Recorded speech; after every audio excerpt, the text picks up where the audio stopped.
what's going on with the case of Greenland and what Donald Trump is talking about. The European Union is somehow is they don't know what to do with this new issue on Greenland because it's a technical issue. I don't know. We can call it a technical, a political issue within NATO that is somehow separating countries from each other. And what is your understanding of the current sort of issue, current sort of problem within NATO?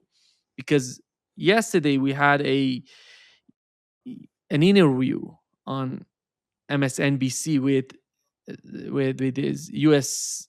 Treasury Secretary Scott Bessent. He said that between NATO and Greenland, the reporter was asking him, between Greenland and NATO, you have to pick one. He said, no, that's not the issue. What is your understanding of that?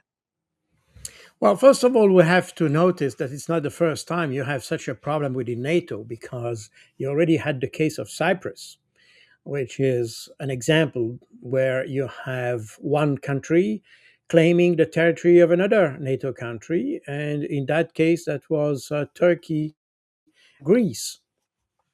And this case has never been solved basically within the framework of NATO. The NATO can live with that, with such a situation. And here we have a similar case. The problem is that we have a situation where we have an Europe that tries to assert itself as a economic, political, and even military power, but at the same time is absolutely incapable of reacting. I would say, even it's not just about, they're not even capable of doing the right thing. They are not capable of reacting. They don't know what to do in that particular case of Greenland. Now, the issue of Greenland and the US is an old one, because the US has, since the mid 19th century, the US have contemplated the idea of buying Greenland. We have to remember that by the mid 19th century, the US had the opportunity to buy a part of, what was called Louisiana, which is in fact much bigger than the current state of Louisiana. They bought that from the French. They bought a part of southern Texas, I think, from Mexico or from Spain. They bought later on the Alaska from Russia. So in the in 19th century, the United States were building up their state, their country, not just by invading it as they did in the so-called Wild West, but also by buying some territories. And since the 19th century, Denmark, who is the sovereign power there, refused consistently to sell it.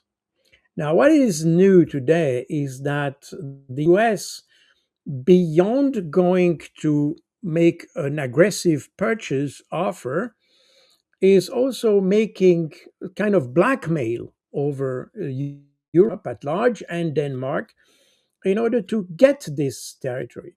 And that's new, because it's not just a commercial or a trading trading territory. It's about gaining a territory by force. And that we are back in the situation that we had in the 70s between Greece and Turkey, where a strong power decides to take over another country. The Danes have, and that's interesting because we know since Donald Trump was elected that he would claim territory of Greenland. And he claimed that publicly, so that was known. And that came several times in 2025 in the rhetoric of Donald Trump. But the Danes never reacted to that. And they even put in their intelligence assessment of 2025, their intelligence outlook for 2025, they said that the main threat to Denmark, and especially to Greenland, was Russia and China. And today you have Donald Trump taking over this uh, uh, this assessment of the Danish intelligence service and say, well, the Danes claim themselves that their main threats to Greenland are Russia and China, but it's such a huge territory. Denmark has not the power to defend that territory. And since this territory would be very important for the security of the United States, it means that we need to get a hold on this territory, because then Denmark would not be able to defend it, and that would create a security situation for the US. And so the Trump has, in fact, used the Danish intelligence assessment to justify its own claim for taking over Greenland. The Danish government, instead of taking preventive political measures in order to anticipate this US claim, has done virtually nothing. And now Denmark is caught between Europe, that desperately need the US in order to solve the Ukrainian crisis. And we have seen that for Europe, the Ukraine crisis, especially the threat of Russia, is a key element of European foreign policy. So the Europe want to keep the US in the conflict. And on the other hand, the US seeks its own strategic interests. Therefore, their national security strategy that claim their, let's say, dominance, I would say, over the whole Western Hemisphere, which means the whole American, North and South American continents. And of course, in that move, because it's about US security, Greenland belongs to that to that enterprise. So Denmark has caught itself between two allies who are not allies, and two allies who are in fact trying to find a way to to better communicate together without by excluding the problem of Denmark. And we see more and more voice in Europe that say, well, at the end, it would not be a big problem if the US would be in Greenland. So, and you have seen very moderate responses to the threats of Donald Trump, and even better, because Donald Trump has even threatened the whole of you. I mean, not the whole of Europe, but some countries in Europe of tariffs. Again, this is also this blackmail with tariffs if they don't comply with what the US wants, and we are in that same situation. So now countries like France, the UK, and so on are threatened with tariffs, and they don't want to poke the eagle, if I want, and therefore they tend to have a very moderate response to the U.S. threat. So we have a crisis within the Western camp, I would say, and the Western party, especially when it comes to the conflicts with Russia and China. And within the Western party, we have, of course, a problem within the NATO, because obviously the US is part of NATO. And in fact, the US is the keystone of NATO. Remember that NATO was, in fact, an alliance that was designed to provide European countries with the US nuclear umbrella. And that's why the US has always got this primus inter pares role the alliance. That means that even if you have all the members of the alliance who are, in theory, equals. Well, some are more equals than other, and especially the US is a little bit more equal in the sense that it is the country around which NATO has been constructed.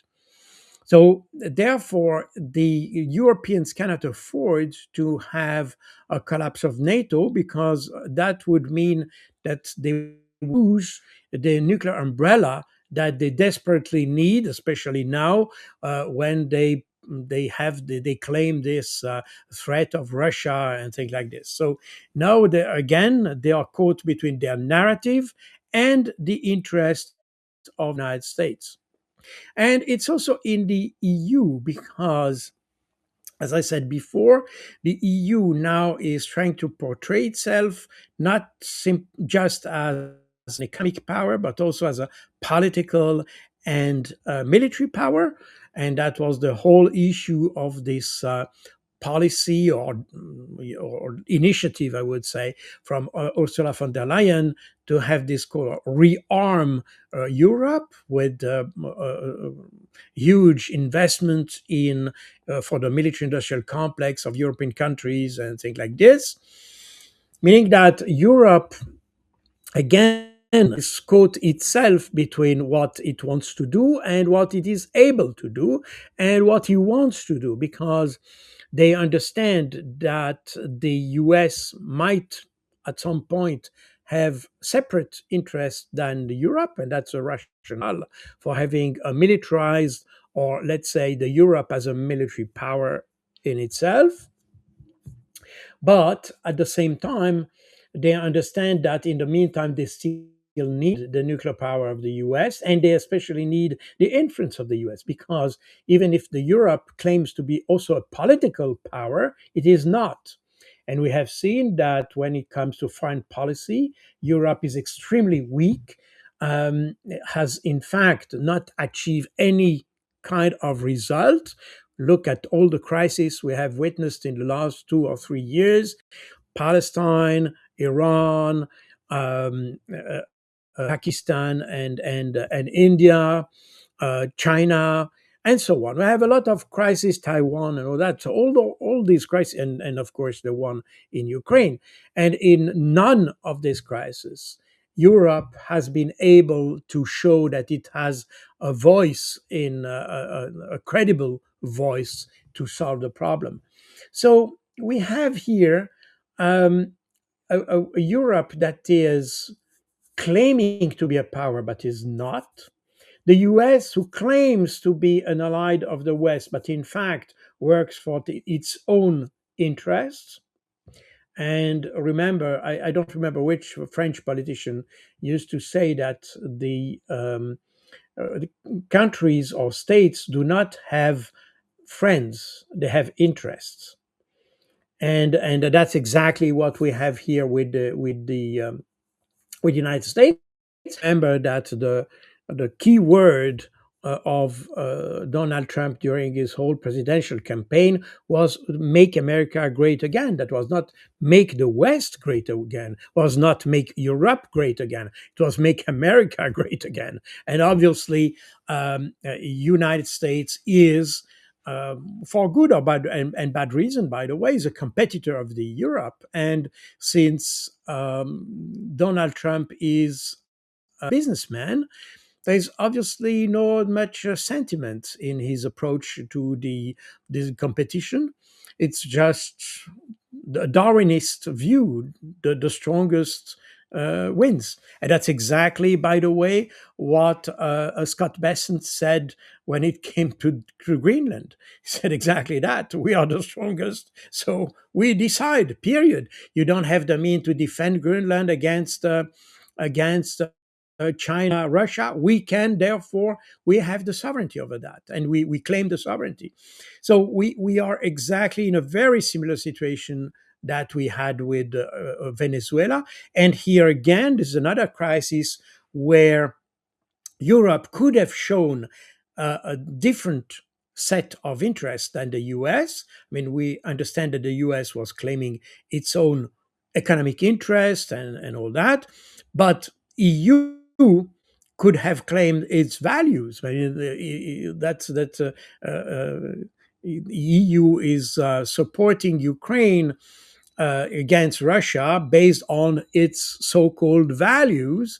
But suddenly, when it comes to Iran, when it comes to Palestine, when it comes to Venezuela, EU forgets its values because these values of the EU is in fact subordinate its economic and political interest of keeping good relations with the US. And that's where we are. So we have here a significant crisis, not just within NATO, but also within the EU itself. And we see, and that's very interesting because you may remember that in 2022, the European Union and many experts in the West were saying that at the end of the Ukraine crisis, the European Union and NATO will emerge as reinforced by the crisis. And today we see that exactly the opposite, that the Russia China have get closer, have established closer relationships, that the BRICS dynamics, or the dynamics that goes with the BRICS has improved and reinforced, and therefore the rest of the world has in fact reinforced itself, while the West has definitely weakened itself.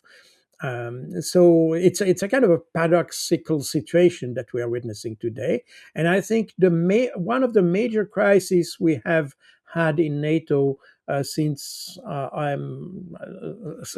my I understand, or I was in capacity of understanding geopolitics and all that. That means in the last 50 years or so, this is the major crisis I can see, and it's we don't see exactly how this will can be solved.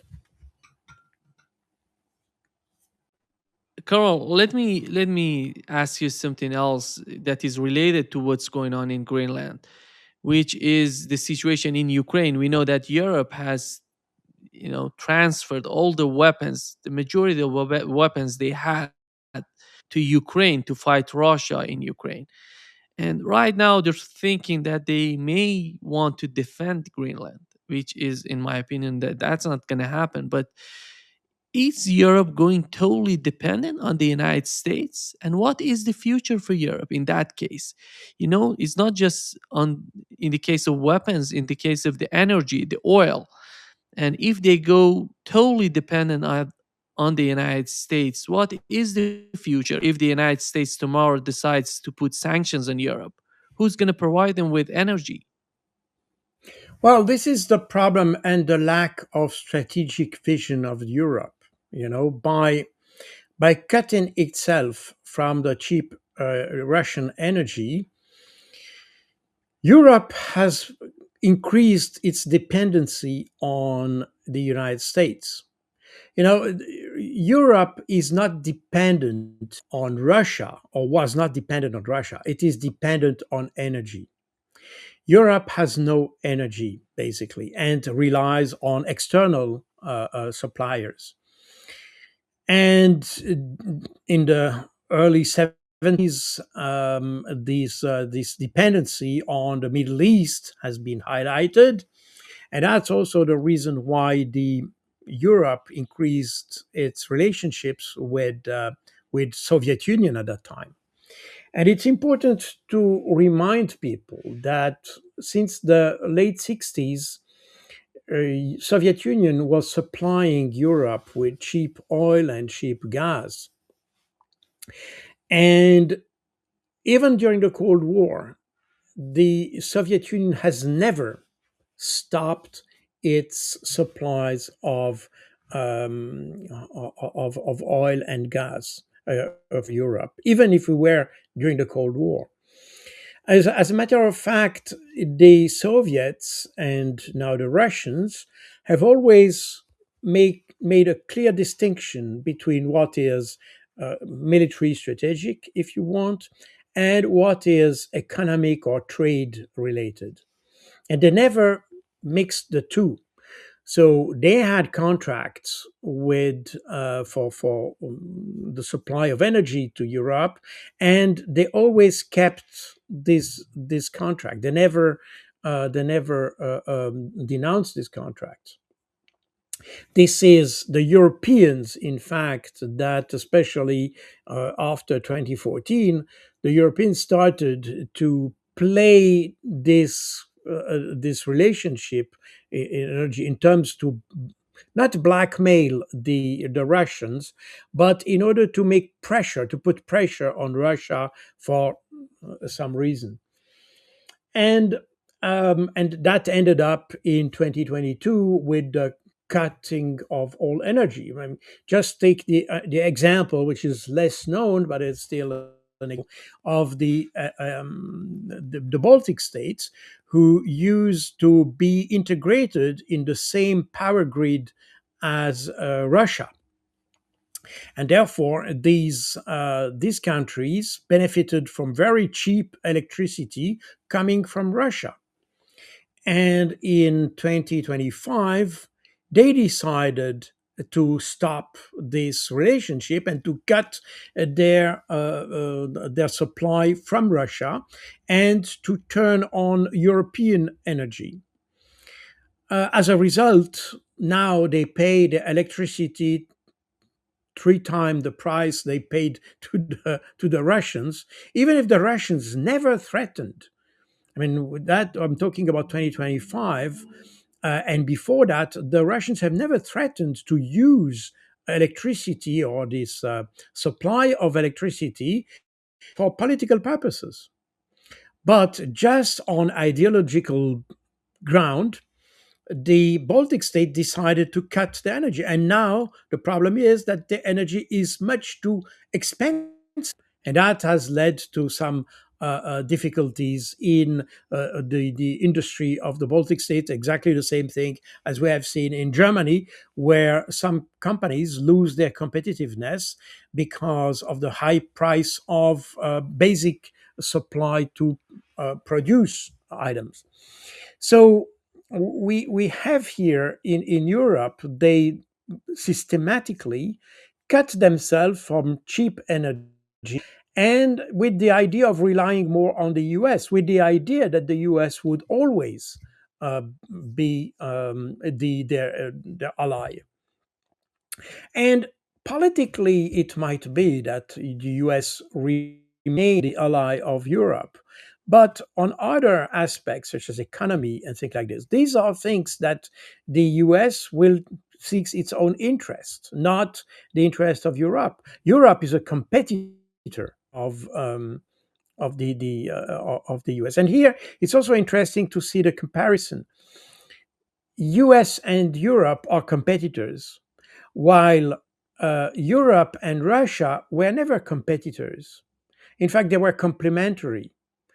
Russia provided raw material, uh, uh, potash, and energy and things like this, while Europe provide finished products. So Europe and Russia were in fact complementary and not competitors as such. US, Europe, and China are competitors, but Russia was not. Now, Russia is on the way of being a competitor to, or it's a long way to go, but it is on its way to be a competitor to Europe on many products, especially um, farming products, wheat and grain and this kind of thing. I mean, remember that before the first sanctions on Russia, I mean, not the first one, but the sanctions on Russia in 2014, where the embargo on providing grain to Russia, Russia was a net importer of grain. And today, because of the sanction, Russia has become one of the major worldwide exporter of grain. So we see that from this complementary position between Russia and Europe, Russia is emerging as a competitor due to the sanction. Because, and remember what Sergei Lavrov said, it was, I think, that was probably in August last year or so, when he was interviewed on, I think it was CBS News, And the journalist asked him if the Russia was demanding the relief of the sanctions, and Sergei Lavrov said no. We are not demanding any relief in terms of sanctions, because for us the sanctions were an opportunity. Because of the sanctions, we could discard the some kind of a possible competition from Europe, let's say, and develop our own industry without without the European competition.